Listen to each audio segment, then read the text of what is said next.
is Anthony Bionis. This is a live Mr. Podcast episode. And obviously, we have to talk about the Microsoft Xbox conference that happened today. Um, with me today is Greg Dietz from Kratov. Hello. Also joining us for the first time and making his debut on our podcast is Aaron, who is also with us from Mr. Podcast.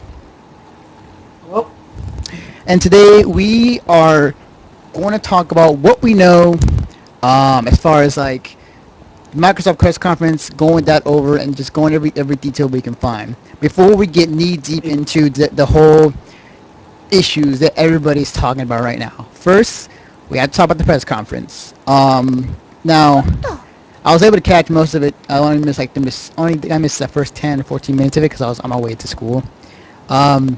Greg, were you watching it too this morning? Oh, yeah, I watched it live on my Xbox with a couple friends. Ah, gotcha.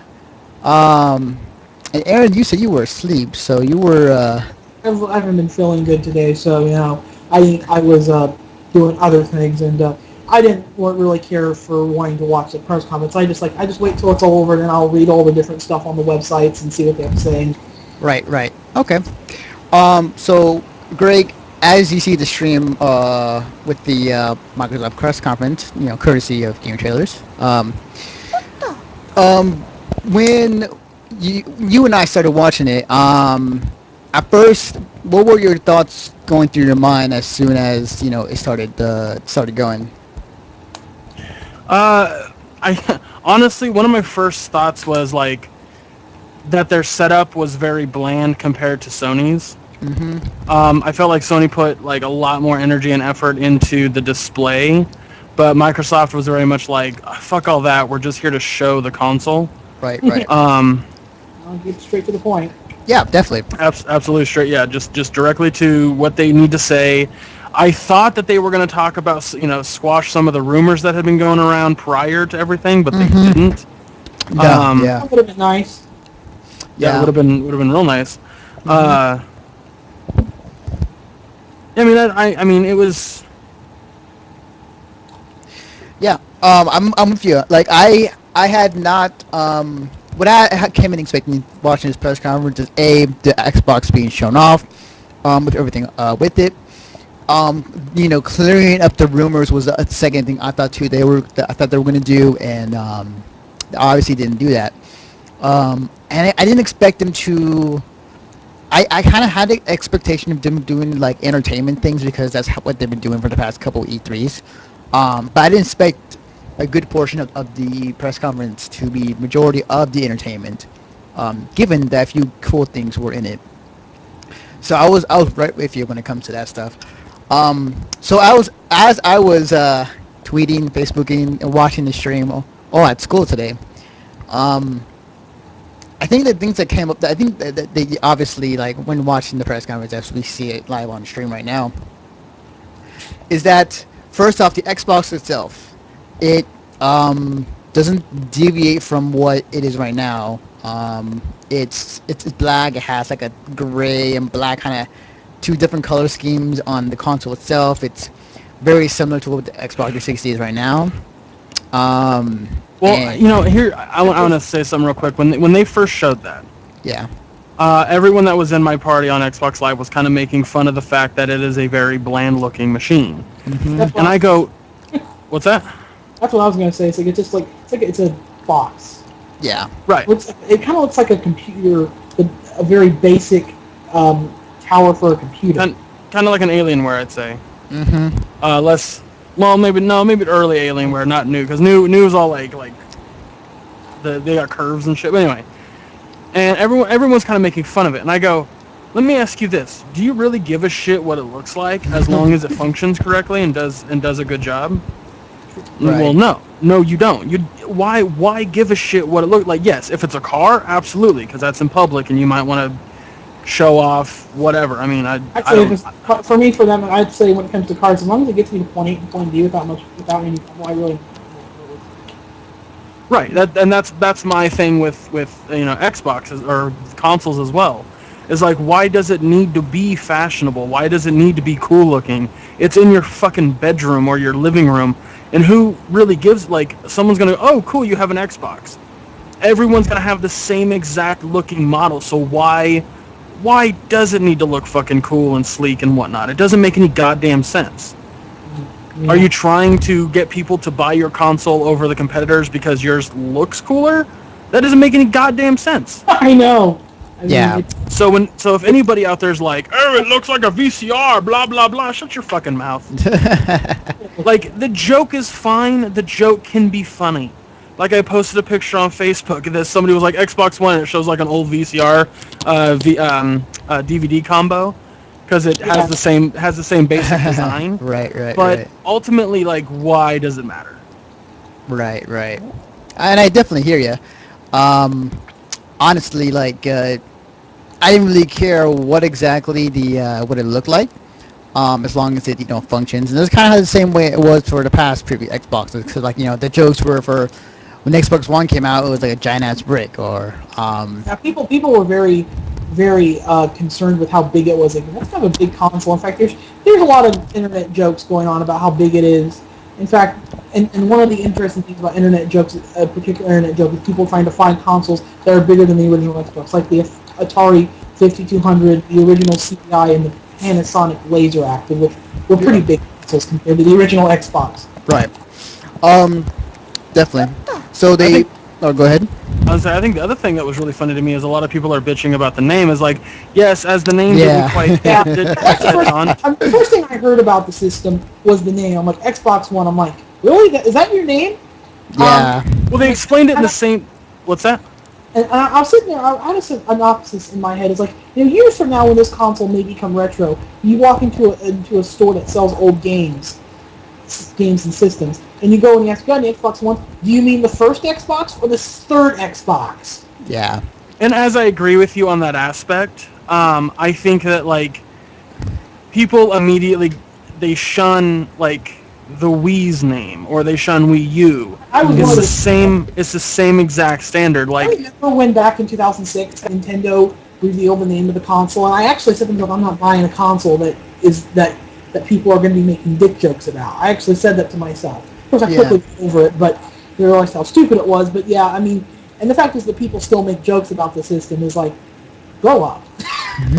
no, I don't disagree with you, and I think that's the thing about Xbox One is they had clearly said that we want to have a machine that is literally all you can do anything with it, and that's great. I think that's awesome. You go to the store, you buy one box. Yeah. You pay for an Infinity or Comcast service, you get TV on your Xbox. You pay for Netflix, you have that on your Xbox. Like, I think that is actually a really smart way to go. However, calling it one doesn't really make a whole lot of sense because now I know, there's a I know why they're confusion with- calling it. Like I said, I know why they're calling it the one, but you really have to dig into it to figure out why they're calling it the one. Like, there was a reason why Nintendo called the Wii, but you really have to dig deep into the name to figure out why it's called that. Definitely. Well, no, I didn't figure it out. They said it in the conference. They straight up were like, So did Nintendo when they first announced the Wii. But the thing is a lot of people think, why is it called Wii? And then Nintendo gave a very good explanation of why it's called the Wii. I think that's also because people just don't pay attention to certain things. Like, Yeah. like, oh, why is it called the Wii? Well, did you pay attention to why? No. I mean, right, 2 eyes in the name are supposed to represent 2 people playing Yeah. with controllers. And it's like, okay, I get it, but Well, I guess there was some kind of rumor about, like, it was originally called Xbox All-in-One.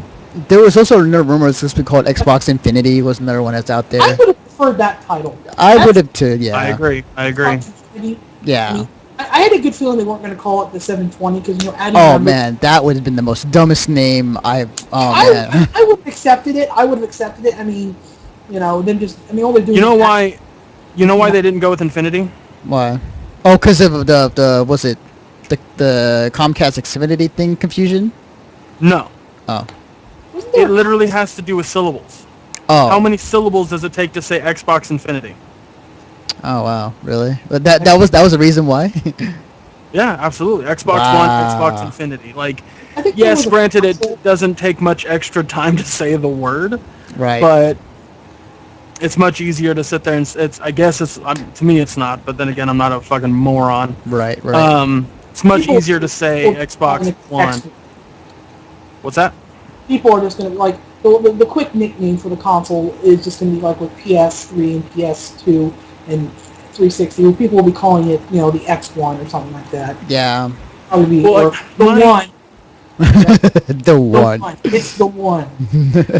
What? Yeah, it's dumb. Yeah.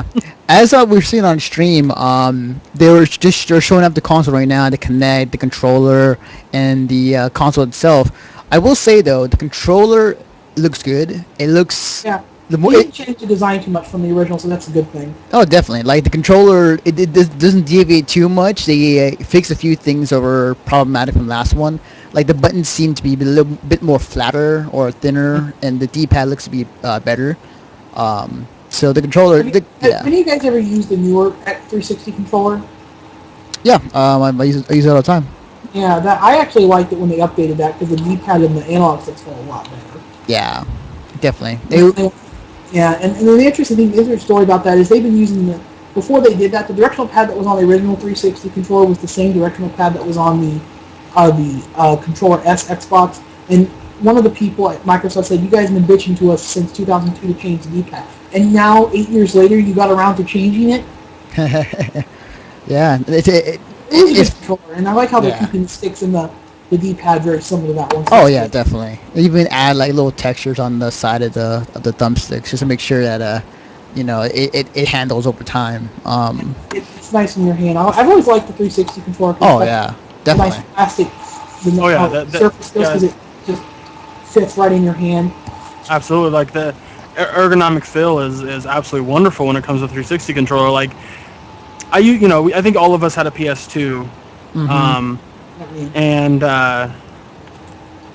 and then like I don't know if either one of you guys played with the big ass black fucking controller for the The original for the Xbox. Oh, I did. Oh I God, felt it.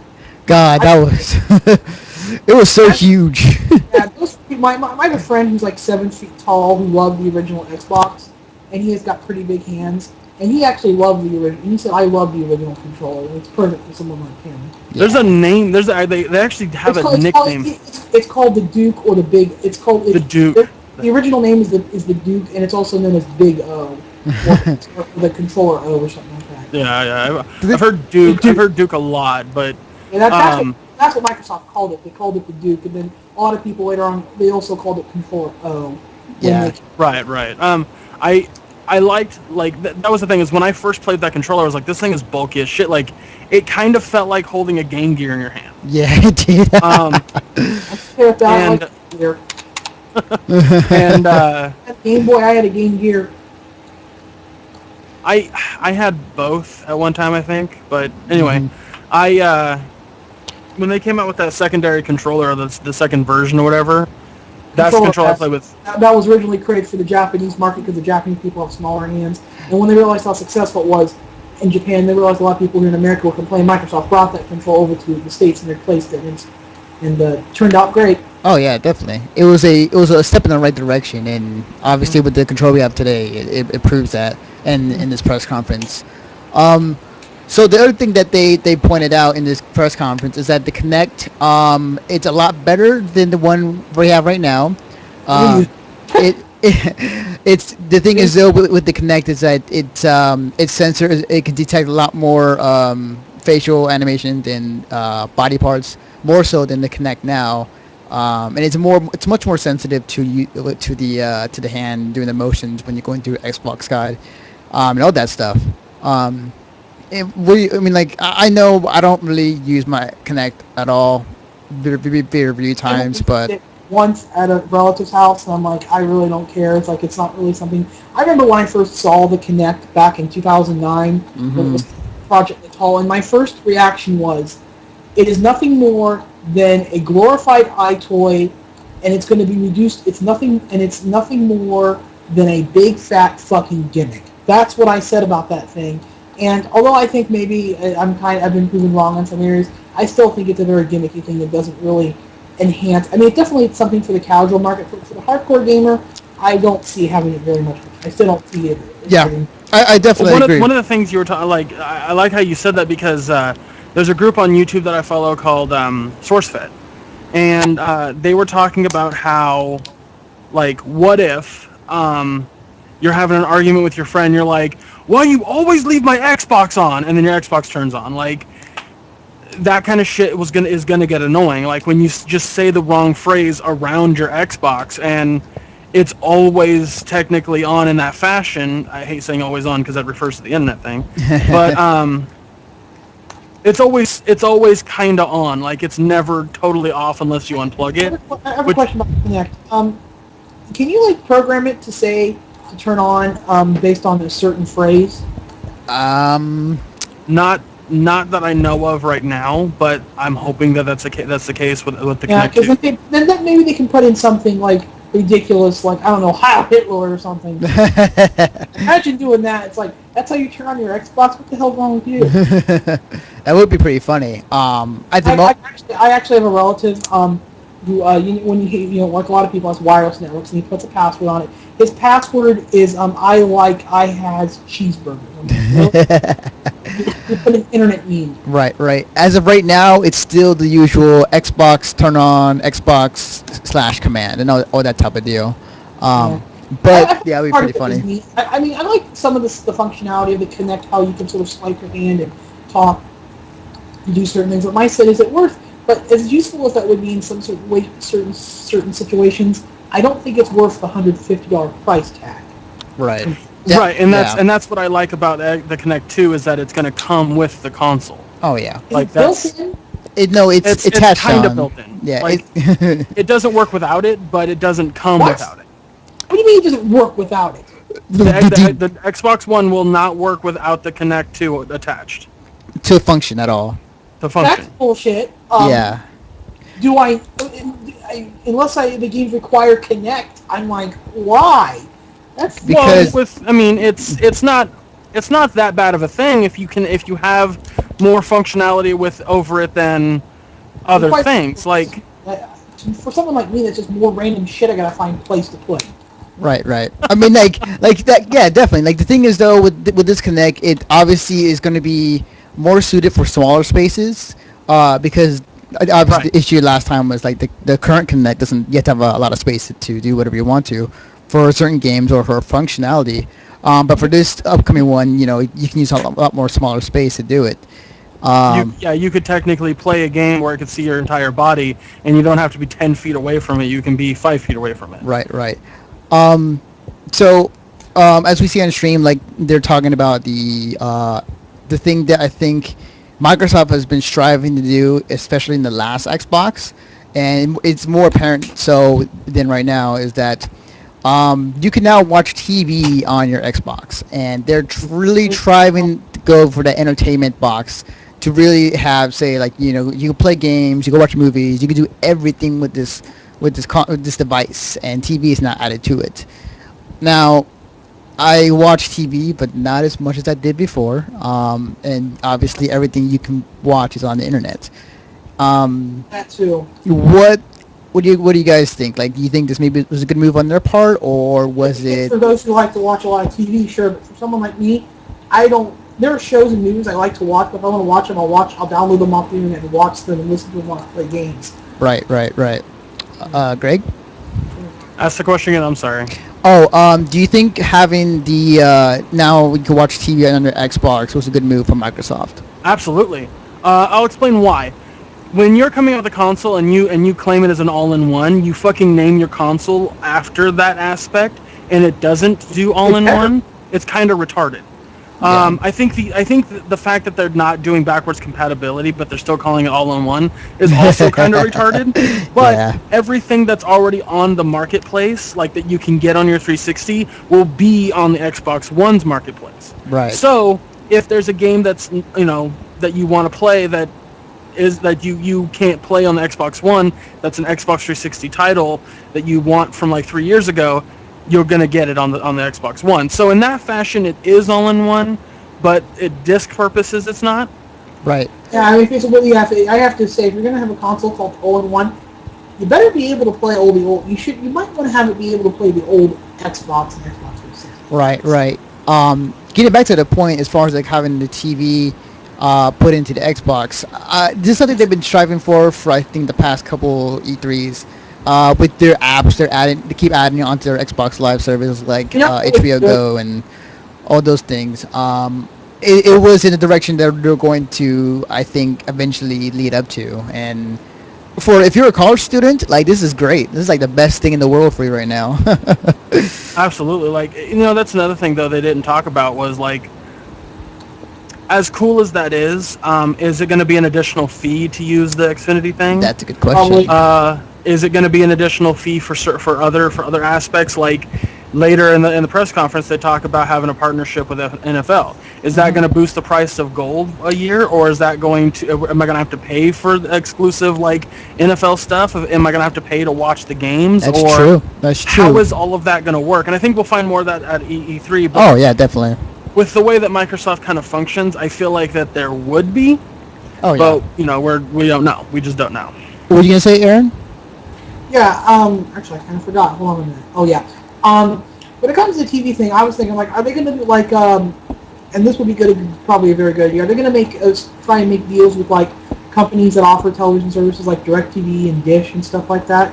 Mm-hmm. Try offer, like, so you can watch your DirecTV programming through your Xbox?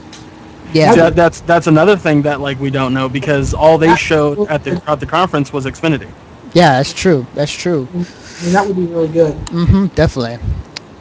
So the other things that were stood out, at least to me in this press conference, was the. I mean, like obviously they're not going to show a lot of games because like they're holding back for E3. But the games they did show, I think there were like maybe two or three. One of them was Forza Motorsport 5, the new Call of Duty game, Call of Duty Ghost, and then EA has their sports lineup. I will say this. I mean, the graphics are going to be the same as PS4, but I have to say, like, the graphics are just so good. I was looking the trailers that showed up for like NBA Live or for like the new Call of Duty. The graphics are just so damn good. I was saying this on Twitter. It's like this is scary because once eventually when I get a job in this industry, like I'm to make that, that's gonna be hard as hell. Yeah, that's the thing is I think when it comes to working in the industry, they've got a lot of really young, fresh minds. Like my I was talking to my dad about this because he's going to be 60 in a few years, and we were talking about how in the 90s he got so busy with life that technology just passed him by. Mhm. And I said, like I will try to not have that happen to me. But technology moves so fast. Oh yeah. And as you get older, it's harder and harder to like understand how that technology works. Mm-hmm. That at the age that I am now, I get it, but I honestly don't know how it's made. Right. And I think that within the next 10 years, it's going to be even worse. It's gonna be all magic based. Oh, I listened to the Rooster Teeth podcast, and Bernie makes a very valid point. We're going to hit a point in We're going to hit a point in our society where technology has gone literally too far, but not in like the science fiction. Oh no, robots are taking over the world kind of too far, but too far to the extent of like, where do we go now? Right. Like, right. what do we do next? Speaking of the technology, for a brief moment, they were talking about the specs of the Xbox, and I actually have it here right now with me. The specs for this next Xbox is gonna have a 8-core CPU, 8 GB system memory, 500 gigs of space, hard drive space, a Blu-ray drive, 802.11 in wireless with Wi-Fi, direct, HDMI in and out, and a USB 3.0. How many did it say? It doesn't say on here. Oh, actually, hang on. I think there's a picture of it. Just FYI to people listening, I'm getting the stuff off Polygon because they put their stuff out there pretty early this entire day. Okay, so they got, as far as like HDMI, they got two. Oh, they have two, from what I've seen right now, two USB ports, 3.0, and they got like two HDMI ports as well. So the thing is though is like, Two HDMI? yeah, HDMI in, HDMI out. Oh, okay. I was like, why would you need to? Yeah. Along with like a one internet connection and a Connect and whatnot. The I like how IGN did a PS4 versus Xbox comparison chart, yeah. and they're almost identical. No, Yeah.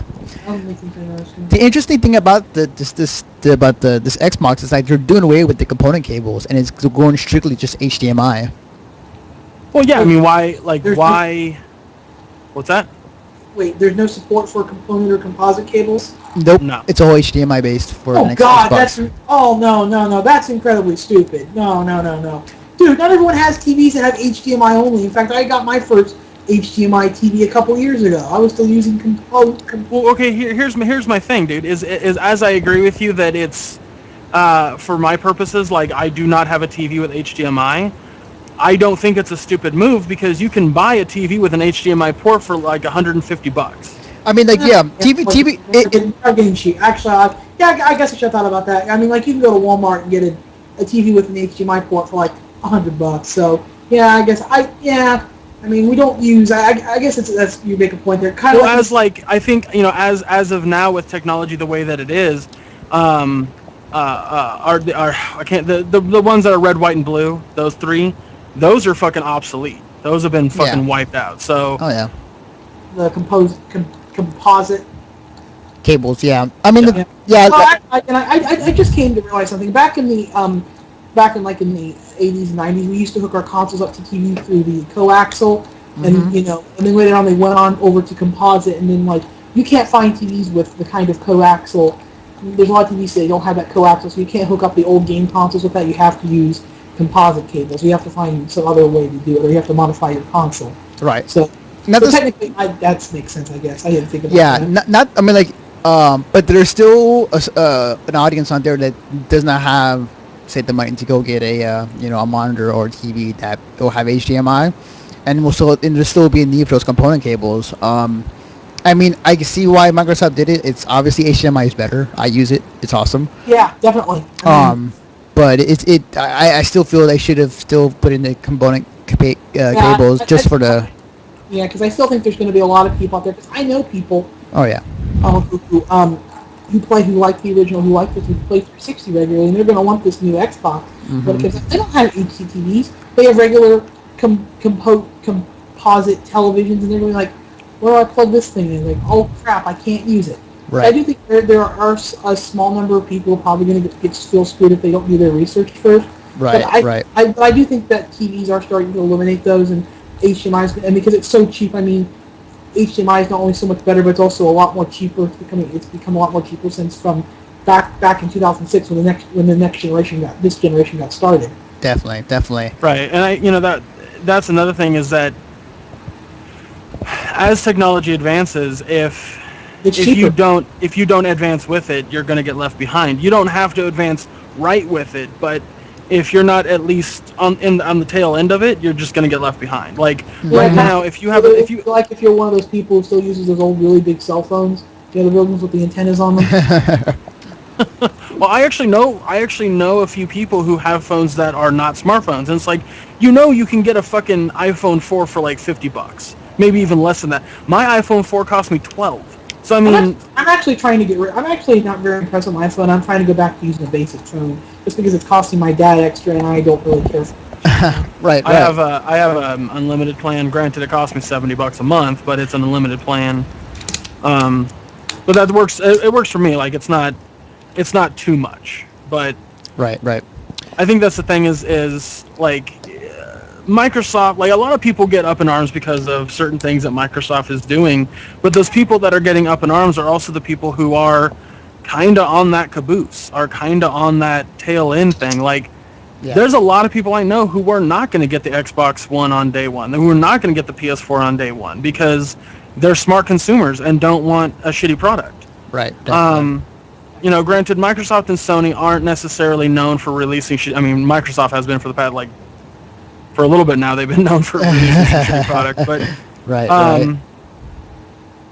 It's just not something that I imagine that I just don't imagine that them like concentrating on that market that goes, I only buy used games, or I have a CRT TV. Like Microsoft doesn't give a shit about them because they are on the caboose of technology. Right, and it was funny. Is like there was even a time where the government or I forget who it was that like were shutting down CRT TVs in support of newer TVs. I can't remember when was that or if that was the government or whatnot. 2008. Yeah, We went from like digital to analog digital. yeah, Like yeah. commercials for that. I was like, yeah, let the government tell you what kind of broadcast signals you're allowed to have. um, I was working at Walmart when they were doing that, by the way, when they were switching from regular to digital or from analog to digital. right. And a lot of people came in. They were just up in arms, like, "This is bullshit, and I shouldn't have to do this." And I had to explain to them, like, "Look, if they don't do this, you're never gonna get better quality TV over the airwaves. Yeah. Like, it's not because there's like a lot of people thought that it was just the government trying to control shit, and it's like, no, that's not why it happens. That's not why they do this. There are specific fucking reasons why they're doing it, and it's for the better good of all over the air broadcasting. And I think Sony and Microsoft see that. I think Apple sees that daily. With, like I said, with the younger generation coming in, and they're the ones programming this stuff, they understand that. Granted, like, being a dick about it, Ornth, is not the fucking way to go. Right. But they just, again, if you're on the tail end, you're gonna get left behind, and so you have to keep up. And the people who are unable to keep up or don't see that they have to keep up are the ones who are going to be the louder, bitchier ones. Right. Period. Definitely. Yeah. So getting back to this, one of the one things they did announce that was pretty bold and pretty gutsy of them to do, is that the first 15 titles for the Xbox One, half of them are going to be just brand new IPs, which is awesome. New IPs. What, say again? That's a lot of brand new IPs. Oh yeah, definitely. 1 year. Yeah. That's something Sega did back in the days of the Genesis. Oh yeah. They had their with the Technical Institute. That was the whole point of Sega creating the Technical Institute for the Genesis was to keep making games for the system. Oh yeah, definitely. And the thing is though is that I actually applaud Microsoft for doing that because that's been their whole problem for the past couple years. You don't got exclusives. Yeah, they don't have that many exclusives for Microsoft. I mean, most of the good games on the 360 are third-party games that you can get on all the other consoles. Definitely. I actually applaud them for doing it. I mean, aside from that, the only other big news that came out of Microsoft's press conference was the Halo live-action TV series that Steven Spielberg is doing. And I'm sorry, Spielberg's doing this. Dude, real quick, awesome. just because there are people in the stream asking questions. We have someone who wants to know why the system will not be backwards compatible, and the answer to that is, There's a chip motherboard or something. yeah, basically the system's architecture, the way that it was built, both PS4 and the Xbox One, it's just not going to work for past system stuff, mainly because of controller-wise, because of the system differentials. It could be anything on that matter. So, like, if there's a game that you have downloaded on your 360, like let's say it's an arcade title, if it's not programmed slightly differently, it will not be able to be played on the Xbox One, same as the PS4. Right. It's one of the biggest reasons one of the biggest problems they had when the 360 had first come out, because it was completely backwards compatible, but with the fact that there's the black and white buttons versus the right and left bumpers, it became a problem. So now when from here on out, I guarantee you, when they make new consoles, it is not going to be backwards compatible at all because of the controller differentials and the system differentials. So, I mean, to put it in a few basic sense, basically they're switching different processors for the new console, because in Xbox 360 you have an AMD processor they're using, and they're switching over to a new processor. And right. The Xbox 360 games will not work on the next Xbox because of that, mainly.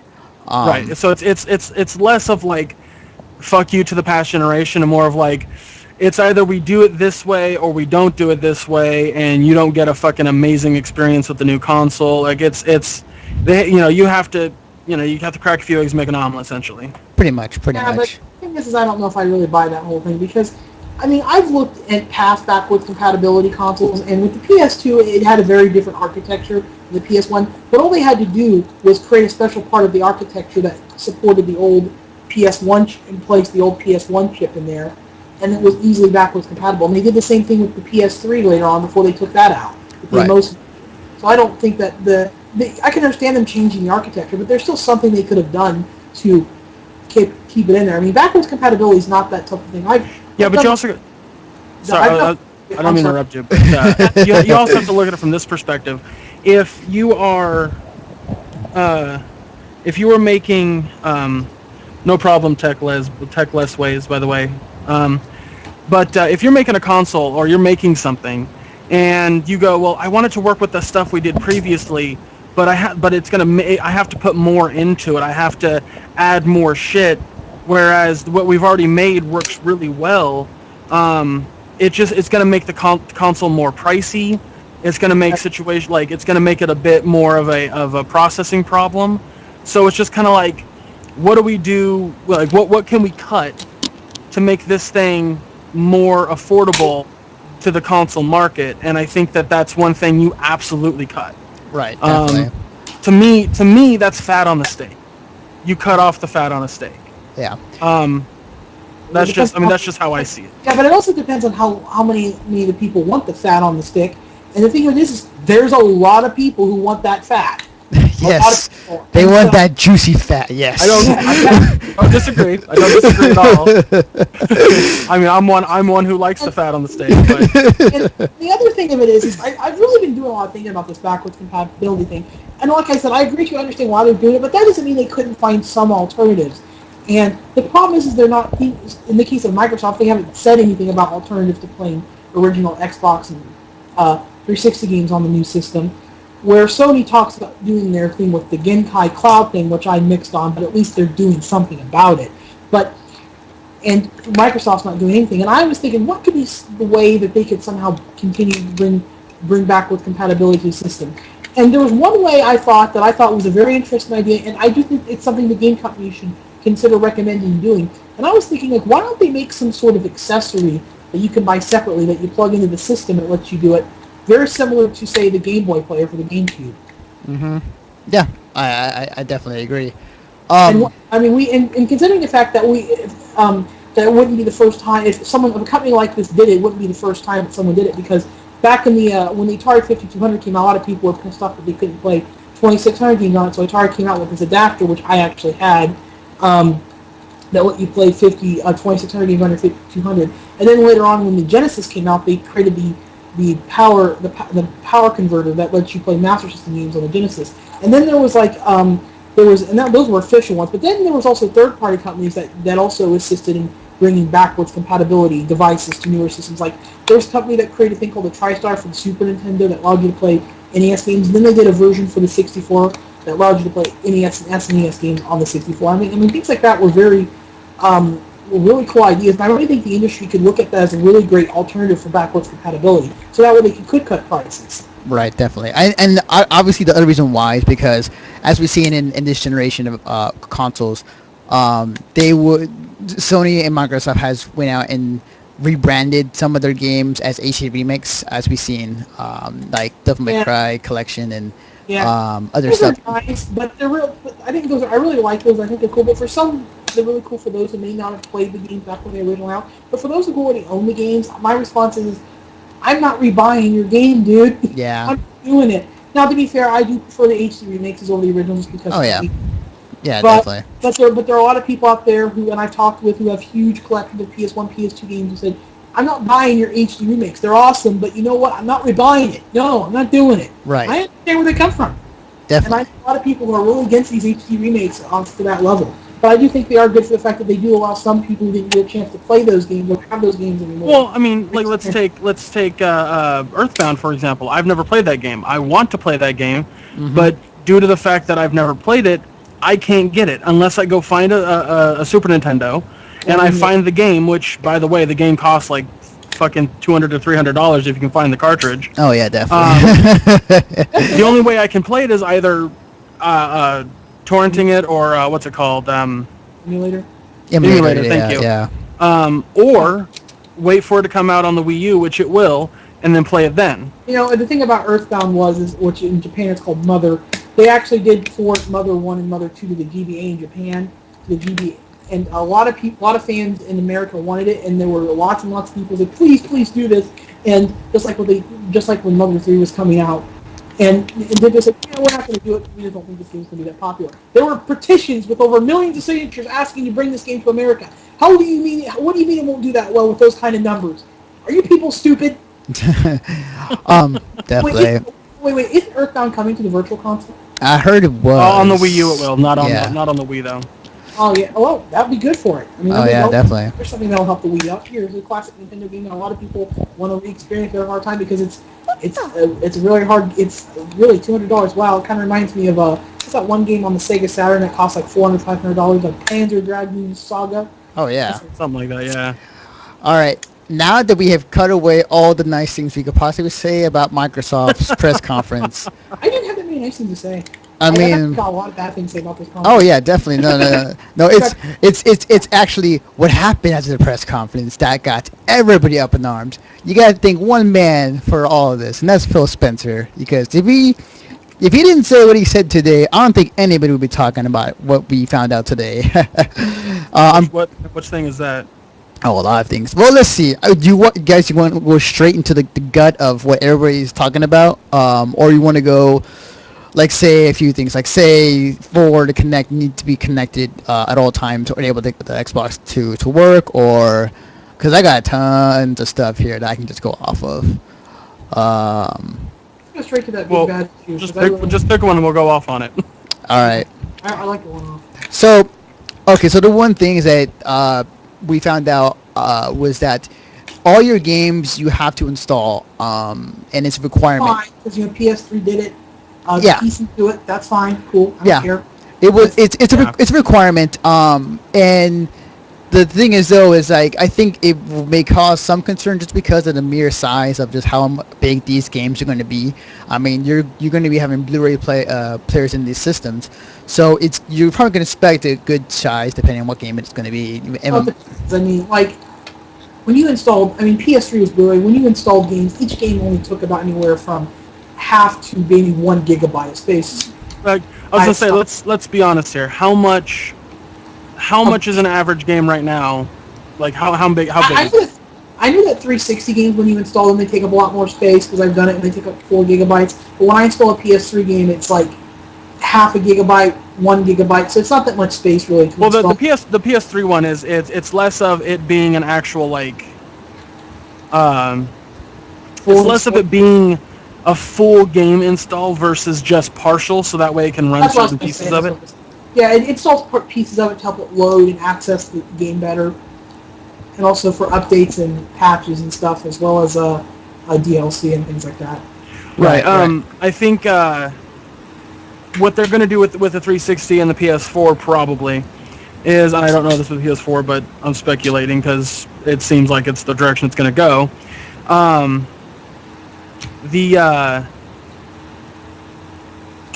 Sorry, my fucking browser just crashed on me, so now I'm trying to get it to work, so I keep stuttering. I think I got it working now. Okay, gotcha. I think that the way they're going to do it is, or how in my mind that they're going to do it is, once you get the game, you're going to have to be connected to the internet, install the game, which is probably going to take a few minutes because it's going to be like a 6 gig game, and then you'll get to play it whenever you want without having the disc in the system. Minutes is being very light. I mean, I'm pretty sure it would take a while to install a 6 gig game, considering how long it takes. Like, I've downloaded games off the Xbox Live Arcade that are like a gigabyte, and it takes like half an hour to install them. Oh yeah, definitely. It also depends how fast your internet is, and well, I think if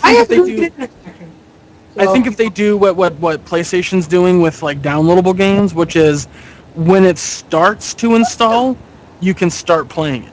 Right. So Which is cool because it makes it convenient in most aspects. Well, you can do that with PS3.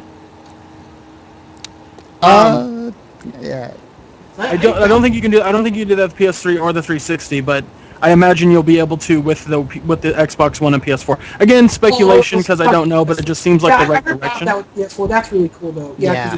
because that's good. That's a very good idea. I like that. Yeah, Because the it PS4 definitely said is. that the PS4 said you could start playing a game when you're downloading it, and downloading and installing kind of fall into the same category. Mm-hmm. Yeah, definitely. Especially with the PS3, which takes like a half an hour to download, then another half hour to install. I'm like, can't you do both at once? Like my Steam does that. Yeah, Right. but that's a PC. Well, regardless, I mean, here's the thing that consoles have to have to compete with is that you can go out and buy a $600 PC that works better than any console we have now. Oh yeah, definitely. And with the specs that they just showed, I mean, you could buy a PC for about $600 that works better than what they have showing. Yeah, definitely. So it's like, they have to compete with that. They have to do something. That's why I think Microsoft's, drive to be like an all-in-one box, like, awesome. That's a great fucking selling point. Yeah, So definitely. I mean, I don't know. Like I said, I feel like the install thing, the like having to be online to do certain things, and like people are only bitching about it because it's new, because it's something they haven't seen in a console.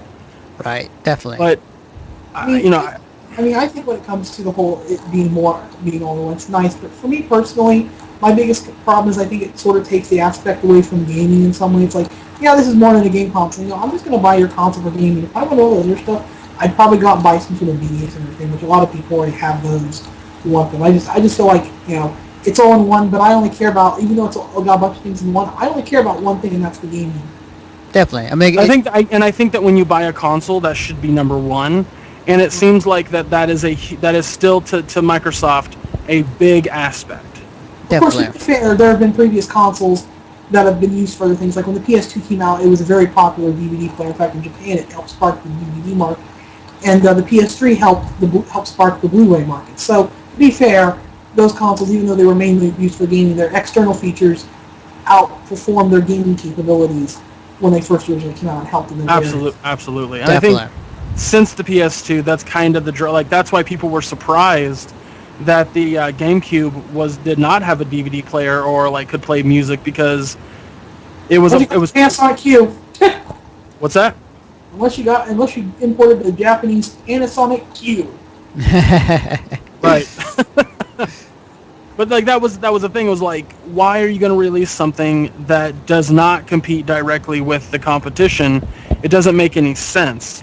Like it just. The DVD player thing, I've always been like, you know what? Maybe it made sense back then when not everyone had a DVD player. Like people today were still complaining about how the Wii and the Wii U can't go on DVD player. My response is, do you already have a 360 or a PS3? He's like, yeah. Put your DVD in there. And like Nintendo made a good point why they don't put DVD players in their consoles, because everyone's already got like 20 of those. And I guarantee if you own a Wii, you're most likely going to own another game console. You're not going to only just own a Wii, you're going to own something else with it. And I can tell you right now, that other thing you own is going to have a DVD player for you, so don't worry about it. Right. And that's another thing is like, why? Here's my question: is why are you still using DVDs? Mm-hmm. With streaming, downloadable movies, and Blu-ray, I feel like DVD is a gone by era, personally. Oh, yeah. I don't have a whole lot of money, and the last time I watched a DVD, I can't fucking tell you. I don't remember. I honestly don't. I was sitting there thinking back, like, okay, so technically, last year, I watched a bootleg of Battleship on DVD, but does that really count as a DVD? Mm-hmm.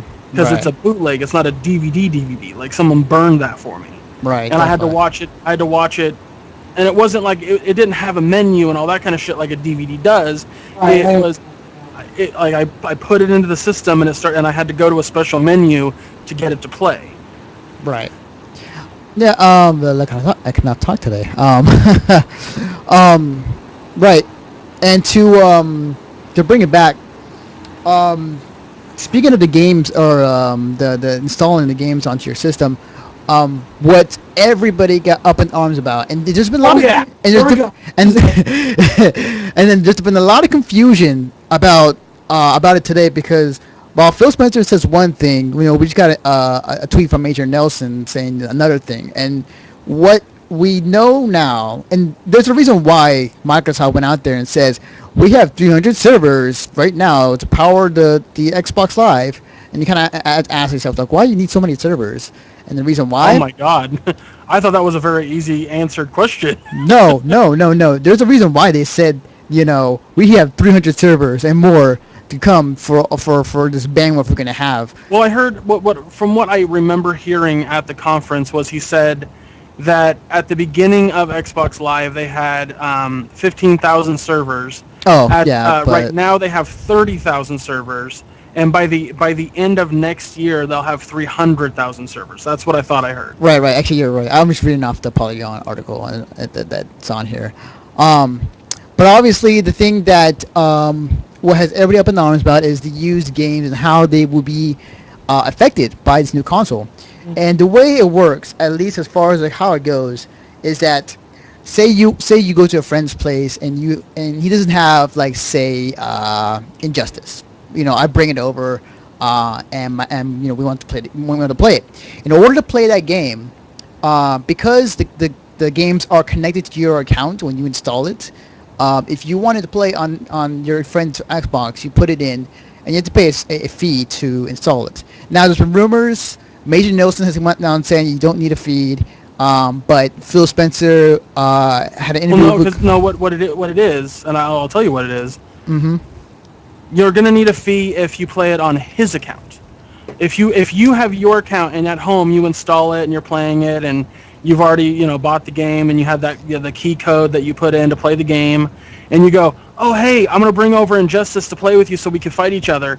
So you go to his house and then you log onto your account on his console. Mm-hmm. Then you'll be able to play the game on his console without having put in a code because it's attached to your account. However, what I don't know is if like he plays with you, like he signs in as well and goes to play against you, are you going to have a second code for his second player account, or is he just going to be able to log in and play but just not get achievements? Right. I think that would be fine. I think personally that's I could use that as a way to get rid of achievements in some ways because I hate those games. Definitely, and the way that they talked about achievements, by the way, was kind of retarded, but we'll get into that later. right, definitely. And the way they put it is that from one side is potentially what Phil Spencer is saying, that you could, if you wanted to play a game on your friend's Xbox, you have to pay a fee, and that fee is the same amount as paying for the game as if you bought it first day. Oh, screw you, Phil Spencer. Yeah, like that is out there, and I don't remember hearing that it would be that much. it's hang on, I clocked someone. let me link you the article. I have it right now. Read it. Because the way that I understood it was that if you go and buy like a used game for $30, and then you want the code to play it, it'll cost you like $15 to $20 to Right. get the code.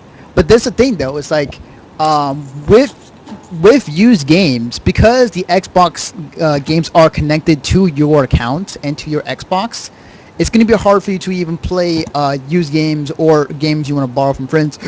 Excuse me, on another console. Now, think of it this way. If you want to play used games on a different console, you have to pay a certain price, or maybe you don't need to, and there's something else that needs to be cleared up. Hopefully by E3 they'll clear this up. But as it stands right now, this would really affect, and we said this before, it would affect GameFly, GameStop, Rental places like Family Video, Blockbuster, you name it. Yes, rental service are. I was talking to. I mean, I heard about when I heard about this. I hit the fucking roof. I went to my local GameStop, and I know the guys there, and I talked to him about this, and he was like, oh, "I'll tell you what, it's not gonna. That's not something that's gonna sit well with GameStop. I can tell you that right now." Definitely. GameStop has actually been very defensive about the used game market, mostly because they play a large role, and it's a very big part of their profits. Right, definitely. And even I read an article actually of the president being interviewed of GameStop and asking about this. And right now, all they've been told is like they haven't been told anything at all as far as like what future plans with Microsoft when it comes to these type of used games. So they're in the dark as much as we are as far as like what's gonna exactly unfold and happen. Obviously, there's lots of confusion because one says it's one thing and the other side says another thing, and there's just a lot of speculation. But I mean.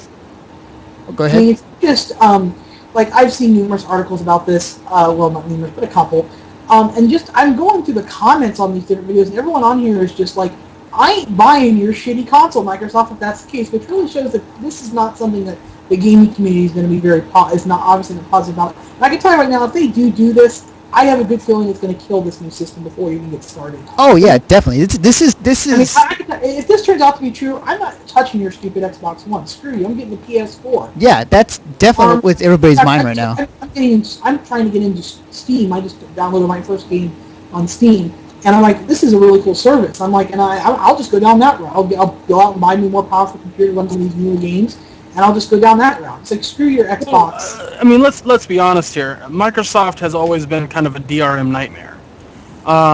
They don't know how to work it properly. They do not know how to properly get it to, like, I just read that basically that from, like, I'm sure you guys were talking about it while I was reading, so sorry if I'm repeating anything, but from what I read just now, that if you buy like a secondhand game, take it home and install it on your console by using like the fee or whatever, whoever owned it previously, it'll deactivate from their console.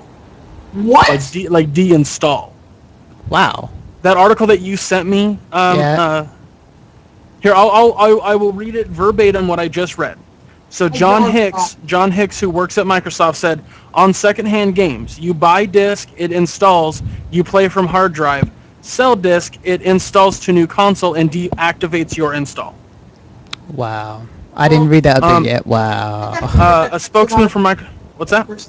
For a system like this, if this is what they're doing, actually is somewhat smart, because it does prevent people from buying the game, installing it, and then selling it. So at least they're not being completely dumb. But that, on this in some ways, I guess.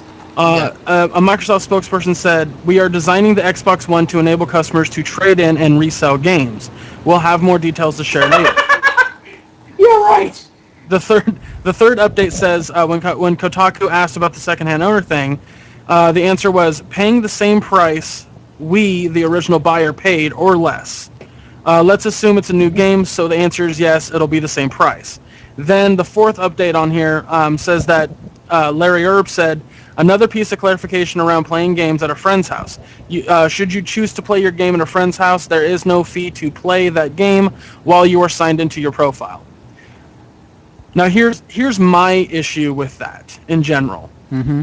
That's a giant fuck you to anyone who has a GameFly account. Yes.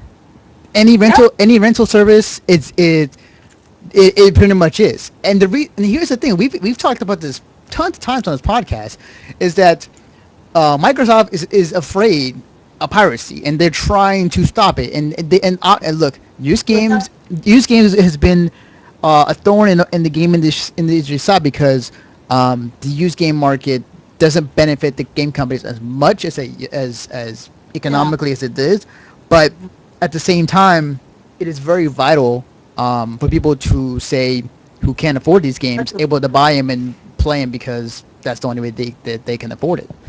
Yeah, and the thing about it is that we need these, and so that way, because without used games, the system can't be retro. Like years down the line, I mean, I'm considering right now, I think even the original Xbox is starting to enter the territory of becoming a retro console, and you can go to the store and get all sorts of virtual Xbox games really cheap. I mean, it completely destroys the retro value for this system when they stop supporting the internet connection for the system, and you can't install the games because you can't buy the codes. Yeah, and just it's definitely it's surprising how Microsoft is going down this route, because prior the Xbox 360 was, I think, the lead console in as far as like people who had the console more than the PS3 or Wii, and they had such momentum going in, and with a single day, they just like completely shot themselves in the foot. I just saw, Sony stock went straight up today because after today's events. Sony stock went up a couple points. I'm like, wow, there is definitely some serious hate for this console, and you know what? I can see why. Yeah, definitely. Here's the thing. In my personal opinion, I think that if Microsoft fails, this is a great wake-up call to Microsoft. And also you to know, the rest of the gaming industry who would ever try any crap like this. Can they really afford something as colossal failure if this actually does happen? I mean, do you think they have the funds for it? It's Microsoft. I would say probably yes. That's true. Yeah. I imagine they do. I don't get the point of giving the middle finger to a select group of people who don't have Very the large means to buy every fucking game you release. Right. Don't get me wrong. Every to support the game company. But in some ways, like they can't afford to, or They they have to want. support them, or else they'll stop making games. Right. Definitely. And yes, the used game market does hit them here and there, but in the long run, it's still very vital. Ha, the dog. Yeah. Real quick, someone asked, or someone mentioned in the chat. Someone asked, "Do you think they took backwards compatibility out on purpose, so we have to buy the game twice?"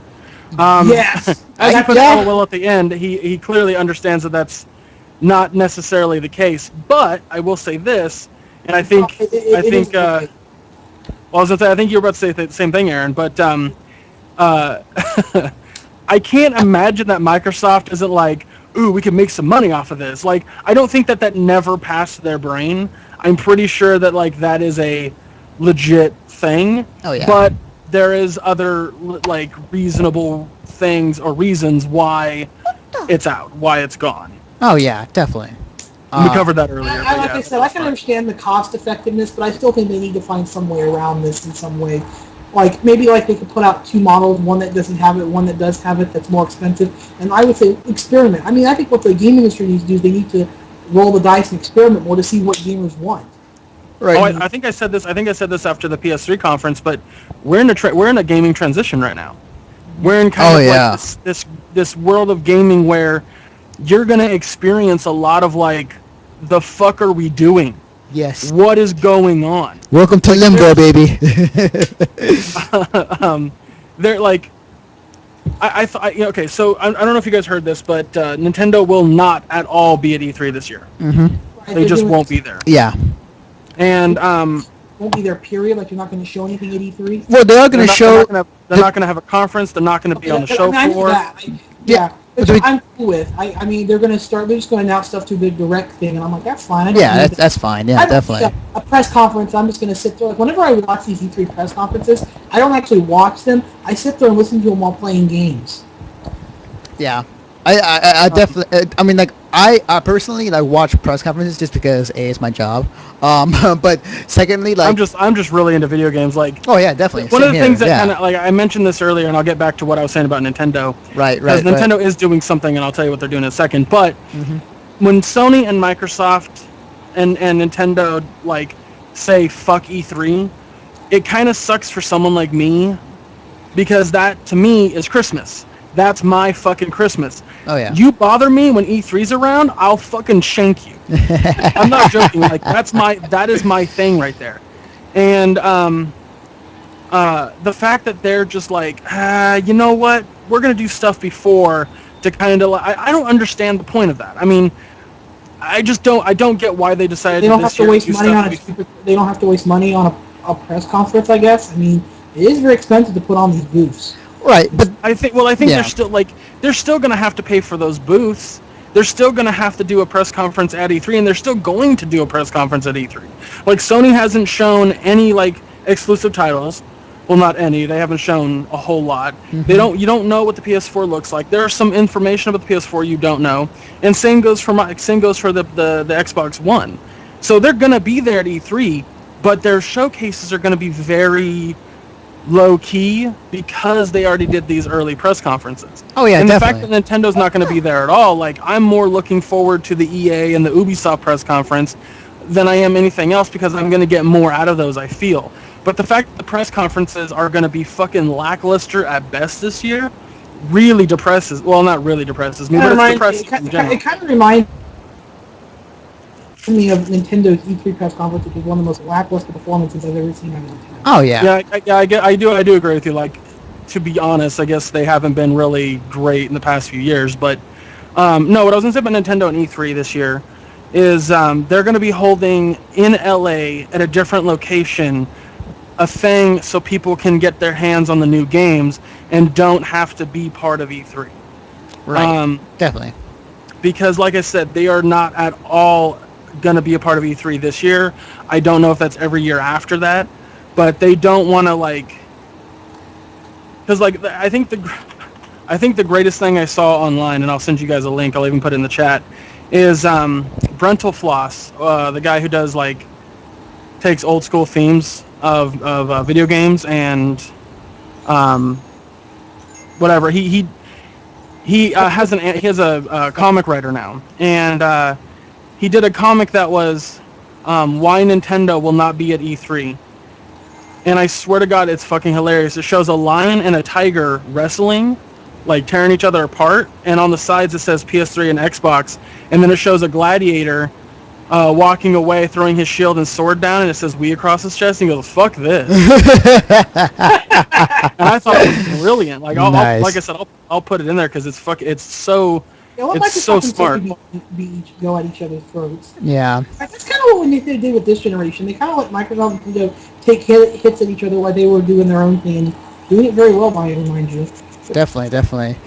Tech Less Ways asks, do we even want Nintendo at E3? And to be honest, I don't think it'll be different without them. Yeah. I think I'd say the past 7 years with Nintendo at E3 hasn't been anything special. Like when they first announced the Wii, that was legitimately new and different, and I think people were excited to see it. Mm-hmm. But a lot of gamers immediately went, "Well, that's gimme as fuck." Or gimmicky as. I remember when they announced Smash Brothers Brawl there, and everyone was like, "Oh my God, Smash Brothers!" And then oh my God, Snake's gonna be in it. That was one of the best E3s they ever put on. I mean, that was. Believe it or not, they're supposed to have a Nintendo Direct a week before E3. Mm-hmm.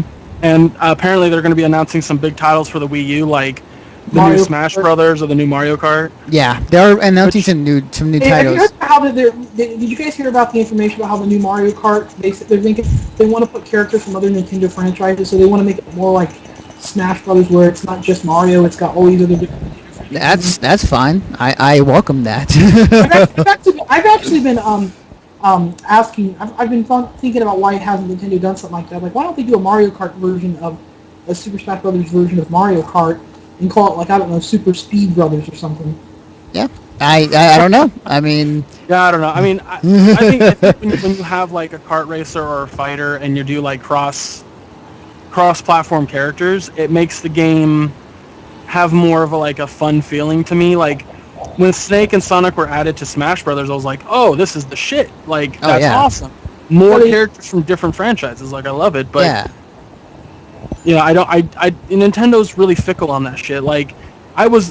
So did you hear in Wreck-It Ralph that Mario and Luigi were supposed to make an appearance and talk to Ralph? Mm-hmm. And that's how originally we were supposed to get the information that if you die outside your game, you do not respawn. Yeah. That plot point was supposed to be given to us by Mario and Luigi. Yeah. But Nintendo was they wanted a lot of money for Mario and Luigi. Oh yeah, Disney couldn't afford it. Yeah. Disney was like, no, we're not paying I think that amount. It was a dip when it came to not really being protective of Mario and Luigi. I'm like, oh come on, man. Of course, I haven't seen Wreck-It Ralph, but I mean, man, it's a really good movie. You should. It's one of those movies that it kind of makes fun and homages video games at the exact same time, but not makes fun in a way that not makes fun in a way that makes us like a giant middle finger to gaming, but more of a big old love letter to gaming. Oh yeah, definitely. Kind of like roasting gaming, if you will. It's making fun of out of. Definitely. It's a love letter to gaming, if anything. Definitely, yeah. You should definitely check out Wreck-It Ralph. But anyway, my point is that by saying how much Nintendo charged for Mario and Luigi to be in a game with other characters that were not Nintendo, that is also the reason why, when Smash Brothers comes out, why it's exclusively Nintendo characters, and you might get somebody else from another franchise like Sonic and. Well, Sonic now is if he's in his own game, great. But if he's not in his own game, it'll be a game with Mario. I think that's just now the way that it is, because of the way that Sonic and Sega and Nintendo have a partnership, which is crazy because I grew up in the era that was say or Genesis does what Nintendo don't. Like I grew up in that era. I was born in 1989. I didn't get into games until 1995, and by that time the 60. So I pretty much missed out on the. I mean, my first console was a Genesis, but when I got it, it was 1995, and by that time the 16-bit consoles were on their way out, and the 32 and 64 were on their way in. So. Oh yeah, definitely. Right, like I'm 30. I just turned 30 this year, and I remember watching like Super Mario Super Show and seeing commercials that were, why is the Genesis better? That's what Nintendo don't. And then like there was some kind of like jam. It's got blast processing that doesn't really. Oh yeah. Like people talk about that. They're like, oh, look at these shitty commercials from back in the 80s of the Genesis. And I'm like, I actually watched those. Like I remember those. Yeah. I love going on the YouTube and looking for old video game commercials. Oh yeah, definitely, they're the best. Well, I think that. Sorry. No, that's fine. This way says Sonic Team should stop doing partnerships with Nintendo. Just stop. I was like, but Mario Sonic at the Olympic Games is such a good franchise. Yeah, I can't stand that series because it's nothing more than no one can but my nephews, Aaron. It's nothing more than a collection of mediocre mini games. That's all they are. And the thing about it is the reason why they sell so well is because it's Mario and Sonic. I'm like, why don't they do a real Mario and Sonic game for crying out loud? But one of the things I wanted to see is, hey, why don't they put Sonic characters next to Mario characters in Mario Kart? That would be huge. Oh yeah, have a giant racing game. They were originally going to have Sega wanted Nintendo to have Mario as an exclusive character in Sega All-Stars Racing, the first one, and Nintendo said, we don't want to do it. If we're going to have Mario and Sonic together, we want to keep it in the Mario and Sonic's Olympic series. I'm like, oh, screw you, Nintendo. I'm just... Here's the thing. Nintendo used to be something back in the day, and honestly, when they fell off or when they stopped being somewhat relevant was after the 64. When they came out the GameCube, they stopped being relevant. I mean, the fucking launch title for the GameCube was Luigi's Mansion. I'm not dogging on the game. I'm not saying it's bad. I like that. For Christ's sake, like, that's not your launch title. That's not what you. They didn't have Super Mario Sunshine ready yet. Yeah, they needed some filler in the middle. I thought it was an okay game. I mean, I haven't played the new one yet, which I heard was really good. Yeah. We should wrap this up, but again. Let's be talking about some new. Yeah, somehow. I'm gonna ask the chat if they have any other questions for us, and then. All right. Chat, if you have any questions, go ahead and type them in now. We'll discuss them before we end it. Yeah. In the meantime, I'm gonna go around and ask you guys overall thoughts. Do you think Microsoft is really dumb enough to make these moves? And prior, if they correct them in E3, that's great. But if they don't, and they keep the way it is, do you think this would really shoot them in the foot when it comes out and hurt themselves? Aaron, you can go first because it's great. You're doing something in the chat. When it comes to Microsoft, I really hope they're not this stupid. Because especially after the whole Adam Orta incident. Yeah. I mean, you really think they would figure this and all the negative? I mean, like I said, go on the articles on the internet that talk about it and look in the comments at all the negative stuff people are saying. Microsoft has to be blind and stupid to not see and hear this crap, hear this the criticism. Now, if they do this, I think it is going to hurt the system. I'll tell you right now, I think besides this thing, I think the Xbox One has a lot of potential. I think it looks like a really neat system, but that is when I heard about that one thing, it completely killed it for me. It completely said, okay, I'm not buying your console. You guys, it'll be a cold day in hell before I buy your shitty machine. And I feel like, and a lot of people are saying that. It's like, I'm not buying your console. It's like, I'm getting a PS4. Screw you people. And I do feel that this could really harm them. And even the people at GameStop, I said, do you think this is going to hurt them really bad? And they said, oh yeah, because I could just tell by, like I said, read the comments on these articles where people talk about this, and they're very negative. And I do feel that, and this is a good chunk of the gaming community that's talking about this. I do really feel that they go through this, it is going to shoot them in the foot. And I'll tell you what, it's going to shoot them in both feet. It's going to be really bad for them. Gonna become a cripple by the end of the day. Yeah, I mean, they're going to be begging for Sony for a freaking crutch. Yeah. Greg. I smell an internet. One more thing. I smell an internet meme coming with this. Yeah. Started here first, the MSP. Let's go. Greg, your thoughts? Real quick before, after I give my thoughts, we need to answer the question that Techless Ways just put up at the very end. But my initial thoughts at the Xbox One is I think that certain aspects of it are going the right direction. I think other aspects aren't necessarily the right direction, and they'll figure it out. They're iron out. That to me, it's a wrinkle, not necessarily a tear, and they will iron out those wrinkles. I think that one of the big reasons that a lot of people are complaining on blogs and whatnot is because change is scary. Simple and plain. Change is something that people don't necessarily want, but in a lot of ways, change is a good thing. And I think that Microsoft right now is definitely going through a transition phase where we have to have some of these changes. We absolutely need some of these changes, and Microsoft and Sony both see that. However, I think Microsoft is taking bigger leaps towards those changes than Sony. Sony's playing it safe because Sony did not make a whole lot of money in the past 3 years with the PS3.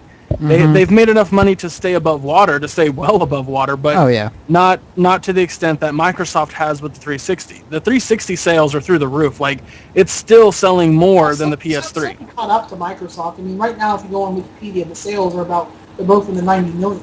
I'm sorry, 70 million. So Sony's managed to catch up to Microsoft, which is impressive considering how badly they botched the launch of the system. Oh yeah, definitely. Yeah, right, absolutely. And I think that, for one, price point is going to be a huge key to sales definitely. when it finally comes out. We will find more, we will understand more when E3 comes around. So it's kind of hard to say that I'm like I posted on Facebook. They didn't wow me, but they also didn't disappoint me. I can't be disappointed when, again, a lot, like, if it wasn't in that press conference, it's kind of all hearsay. Like the thing with the always on. The answer he gave with, so I'll have to connect it every 24 hours was, yes, I believe that's the case. I mean, that's not a definitive answer to me. That's not an absolute. The thing with used games, it's not an absolute when there's 18 different fucking answers from 18 different people at Microsoft. That's not a definitive answer to me. That's still speculation. Yeah. So I can't sit there and say that I'm like on the Sony bandwagon or on the Microsoft bandwagon when they finally come out, due to so much information not being known about either console at this point. But the overall conference itself, again, I thought was really short. I thought it was ridiculously short. I wanted more games. I wanted to see more of that, but I realized that that's not what the conference was for. It was to mainly show the Xbox One and what the Xbox One is being designed to do. Piss you off. I think that was... What's that? Piss you off. That's what's designed to do. I feel that a lot of what they did show, again, was the right direction, and a lot of it was maybe not the right direction, but we will still see at the very end. So Techless Ways asks, and I'll pose the question to you guys too. He asks, if you had to choose one right now, which one would you buy? The PS4 or the Xbox One? I'll show Aaron. You go first because I'm gonna say my piece and then also answer the question. Yeah, I couldn't really. I mean, even though I know I've been saying I really have a hard time buying the system. I'll tell you what, I probably wouldn't buy the 360, the one with this thing on it. But I really don't know enough about the PS4 at this moment to really decide both systems. I need to see more tech. I also need to see price points as well. Yes. I mean, right now I'm sticking with my Wii U, and like let's throw this out here, Aaron. Let's say that both consoles cost the exact same. What? Let's say that both consoles cost the exact same. I probably would go for a PS4, I guess. I mean, it also depends on the software too, the exclusive titles and stuff. I mean, there's still. I mean, I have a very. Like I said, it'd be very difficult for me to buy the Xbox One with this whole used fee thing. But probably it wouldn't affect someone like me personally, I guess, because I don't really buy used games. I buy new ones because I like to collect them. So, well, I mean, to be honest with you, Aaron, like, that's something that GameStop has been having a big struggle with the past few years, is getting people to actually come in and buy used games. Yeah. People just aren't doing it anymore because it's not a feasible market Right. Right. as it Um. was back in the day. Yeah. I think Um. used game markets is something mostly. I think when it Before comes you give your opinion on the whole conference, Anthony, I want to answer my reason for. Oh yeah. My bad. Go ahead. That's fine. That's fine. Because you're going to give your opinion and say which one you'd buy. I was right now. I'd go with the Xbox One, and that's just simply because I feel like it's, even though it has that install thing that everyone doesn't really like, and those things aren't really a bother to me. And I think that the way that they're integrating like a lot of the stuff that I enjoy, like the Xfinity, the the NFL thing, I think that that's like, to me, a huge selling point that I really want. So for me, it's Xbox One. Okay. Um. Overall, the press conference to me, it was short, but obviously it was there to show off the console. They're holding a lot back for E3, obviously, and the good thing out of it is that we're able to see a lot more games at this year E3 rather than having the stuff that we always complain about every year at E3 from Microsoft. Um, the and it did its job. The Right now, obviously, a lot of people are on the Sony bandwagon, wanting the PS4 because of the recent events today. And honestly, I'm kind of in that same boat, but it's only because of a knee-jerk emotional reaction after everything I've read up and what potentially the next Xbox could be. Now, whether they clarify this at E3 and really, you know, show me that okay, we kind of screwed up. Let's clarify a few things so you can understand, and it's not as bad as you think.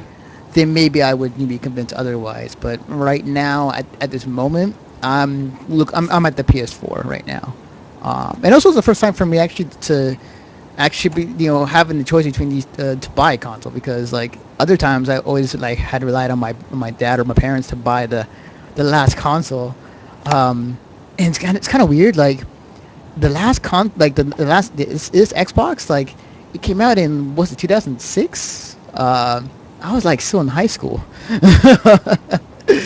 um, so it's kind of weird. Now I'm able to choose for myself, and it's interesting to do that. But yeah, that's kind of my thoughts on everything, and we'll see. It's just due time, and as Aaron and Greg said, it's going to come down to the price point and how much is one going to be, and how much the other's going to be. Anyways, thank you guys. Thank you very much for being on this podcast with me today. Yeah, absolutely. It was awesome. I also like to give thanks to the people who joined us on the stream. Oh yeah, definitely. Shout outs to the stream monsters. Obviously there weren't that many of you there, but thanks anyways for being here. You can catch this entire episode on our podcast. It'll be up pretty soon, probably this Friday if I make it work. Anyways, before we sign off, Greg, where can they find you on the internet? You can find me on Twitter under ChubRockGeek, or at ChubRockGeek. You can find me on YouTube. My handle on YouTube is just ChubRock, but you can find the shows that I do, which is In Bad Taste, where my brother and I watch something terrible that's just terrible in general, and we make fun of it as we're watching it. Very, very similar to Mr. Science Theater, but not nearly as funny. And you can also watch my blog, which I do like every few months or so. Basically, I do my blog whenever the fuck I feel like it, called The Geek Losing It, where I talk about geeky things and my weight loss journey. And you can also find me on Kratov.com, where I'm going to be doing the very last episode of The Overtime soon, which I'm not really like hard up on doing, but you can also find me on the main podcast that we do on that website, which is Freaking Awesome Podcast. I also do sometimes articles on there. But basically, find me on Kratov.com. Awesome. Aaron, where can they find you on the internet? Well, let's see.